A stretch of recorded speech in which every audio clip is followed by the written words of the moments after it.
ये देखिए ये वाला जो क्वेश्चन है, ये क्वेश्चन इजी है, कहीं ना कहीं वेक्टर्स के ऊपर बेस्ड है, राइट। देखिए करते हैं इसको।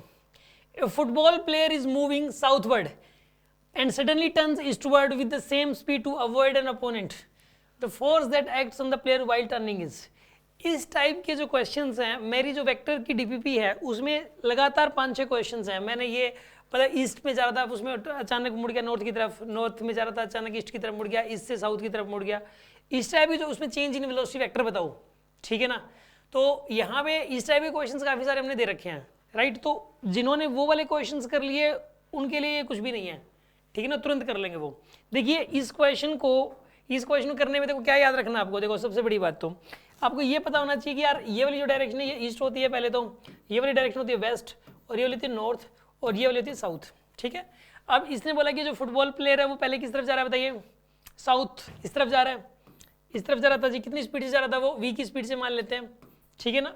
और सेम स्पीड से वो अचानक एकदम से मुड़ा है, टर्न्स ईस्टवर्ड्स, तुरंत अचानक जाते जाते इस तरफ हो गया v की स्पीड से ही। पहले इस तरफ जा रहा था, अचानक इस तरफ हो गया, पहले ऐसे था, झटके से इस तरफ हो गया, एकदम से झटके से।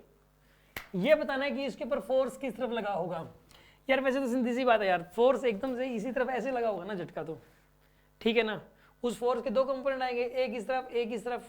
जो ये वाला कंपोनेंट है उसने इस वेलोसिटी को जीरो कर दिया होगा, और जो ये वाला कंपोनेंट है उसकी वजह से इधर वेलोसिटी आ गई होगी। ये तो कॉमन सेंस है, पहली बात तो बिना सोल्व के भी बता सकते थे कि इधर वेलोसिटी थी और एकदम से इधर आई है, इसका मतलब ये वाली खत्म हुई है, तो ऊपर की तरफ एक फोर्स लगा है, और इस तरफ पहले थी ही नहीं वेलोसिटी, वो एकदम से आ गई, यानी कि एक फोर्स इधर भी लगा है। तो एक फोर्स ऊपर लगा है, एक इस तरफ लगा है, तो रिजल्टेंट तो इसी तरफ होगा, तो नेट फोर्स तो इसी तरफ लगेगा, नॉर्थ ईस्ट की तरफ, सीधी सी बात है। तो नॉर्थ ईस्ट आएगा इसका आंसर तो, ठीक है, अलोंग नॉर्थ ईस्ट। लेकिन इसको प्रॉपर तरीके से करना है। तो यार सुनो, यहाँ पे जो एक्सेलरेशन की डायरेक्शन होगी वही फोर्स की डायरेक्शन होगी, जो एक्सेलरेशन की डायरेक्शन होगी वही फोर्स की डायरेक्शन होगी। एक्सेलरेशन क्या होता है, ये तो रूल है यार, न्यूटन भाई ने क्या बताया था कि vector A is equals to vector F by M होता है। तो फोर्स की डायरेक्शन एक्सेलरेशन डायरेक्शन सेम होती है। तो एक्सेलरेशन की डायरेक्शन क्या होती है बताइए, V final minus V initial divide by time होता है, ठीक है, डिवाइड बाय डेल्टा टी, यही होता है। तो V final minus V initial, change in velocity vector की जो डायरेक्शन होती है वही एक्सेलरेशन की डायरेक्शन होगी। चेंज इन वेलोसिटी वेक्टर की डायरेक्शन निकालनी है आपको। तो देखो सुनो, आप ये कैसे निकालोगे चेंज इन वेलोसिटी वेक्टर। देखिए आप, ये v final minus V initial, v final को क्या लिखोगे बताइए, इस तरफ v आई कैप, ये वाली डायरेक्शन आई कैप होती है, v आई कैप, ठीक है।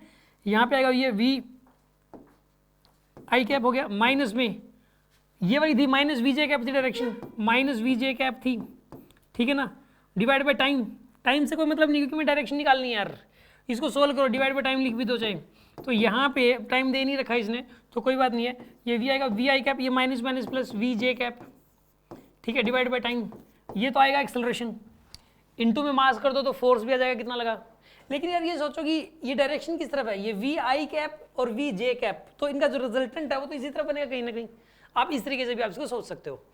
एक आसान क्वेश्चन था, सिंपल क्वेश्चन था।